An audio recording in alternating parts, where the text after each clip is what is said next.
فيلم النهاردة أحداثه بتدور عن عالم الناس فيه بيشربوا سائل لونه أحمر وردي كده بدل المية. مش بس السائل ده ضروري للحياة، ده كمان حاجة إلزامية، واللي يرفض يشربه بيتم القبض عليه ويتحبس كمجرم. السائل ده مجاني لكل الناس في العالم ده، وكل الناس بيشربوه وهم مبسوطين. في الحقيقة السائل ده غير العالم لمكان أحسن، ما بقاش فيه عنف ولا جريمة ولا حزن، وكل الناس طول الوقت فرحانين ومتحمسين. في بداية الفيلم بنشوف راجل اسمه لوك بيجري جوه نفق منعزل، شكله مرعوب وبيجري هربان من حد. فجأة يلاقي قدامه ترابيزة عليها كوبايات كتير مليانة السائل الأحمر ده. لوك ياخد واحدة منهم وبيبدأ يشرب، لكن فجأة ست غريبة بتظهر من العدم وبتزعق له، فلوك بيرمي الكوباية من ايده فبتتكسر وتتفتت لقطع. المشهد اللي بعده لوك بيصحى في بيته وهو عرقان ومرعوب، فبيطلع ان كل ده كان كابوس.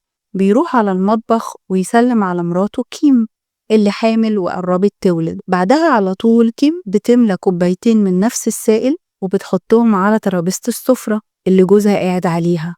الاتنين بيشربوا السائل ده بأقصى احترام كأنهم بيرددوا النشيد الوطني. بعد الفطار لوك بيجهز علشان يروح الشغل ويمشي، وهو نازل السلم بيقابل بنت جاره الصغيرة وبيسلموا على بعض بفرح. بعدها بشوية بيقابل السباك بتاعه واللي هو كمان فرحان جدا، كلموا مع بعض شوية وبعدين يمشوا.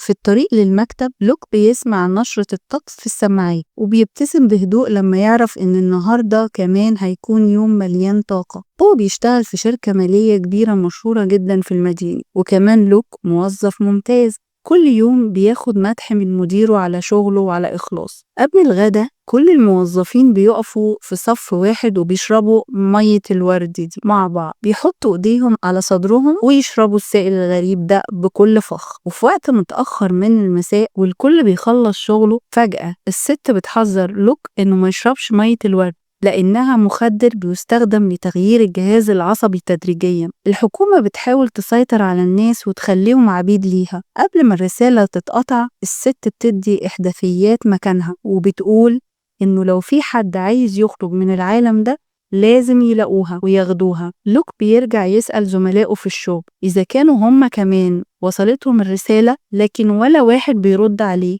في اللحظة دي بيخلص ميعاد الشغل وكل الناس بتمشي. لوك وهو محتار بيشغل الفيديو تاني، لكن المرة دي نفس الست بقت مختلفة تماما وبقت بتروج لفضاء مية الورد. بيبص على الشاشة وهو مش مصدق، وفجأة بيطلع تحذير على الشاشة، وبعدها على طول مديره بيقف وراه بيطلع إن الشغل لوقت إضافي في العالم ده ممنوع، وبالتالي لوك مضطر يمشي. وهو بقى راجع البيت دماغه مشغولة بالست الغريبة دي، بيحاول يستخدم الإحداثيات اللي الست قالتها قبل كده، لكن وهو في نص الطريق موبايله بيقوله إن الإحداثيات اختفت. ومع ذلك لوك بيكمل ويمشي في نفق قريب، وهناك بيشوف ضباط شرطة بيخرجوا راجل وست. واحد من العساكر بيقول للوك إن النفق وقع والأحسن إنه يرجع. بعدين الضباط دول بيشربوا الراجل والست مية الورد ويمشوا. في البيت كيم مرات لوك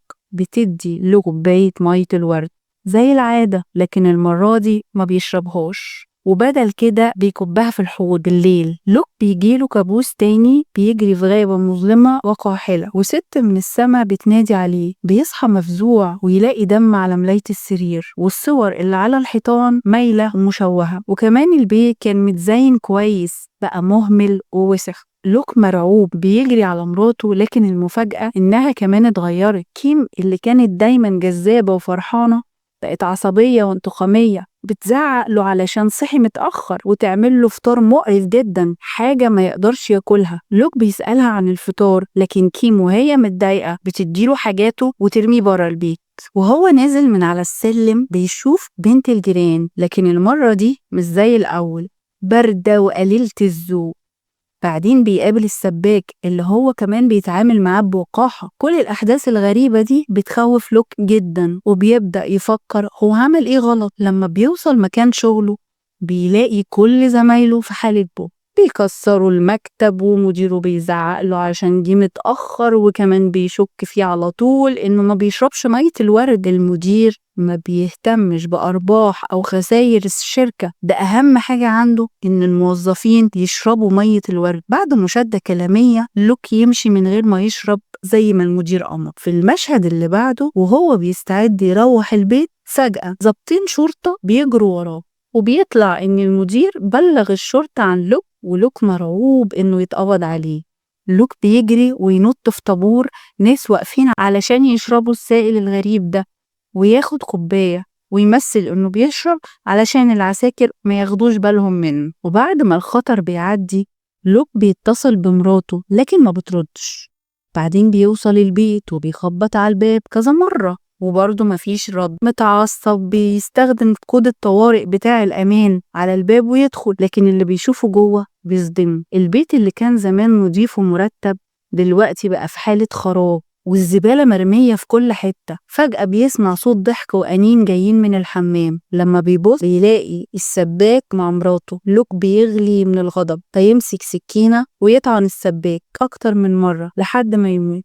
لكن أول ما بيعمل الجريمة دي بيحس بالندم وبيبدأ يعيط، مش لاقي حل تاني. بيشوف كوباية مية الورد جنبه فبيمسكها ويشربها مرة واحدة، وفجأة الدنيا حواليه بتتغير.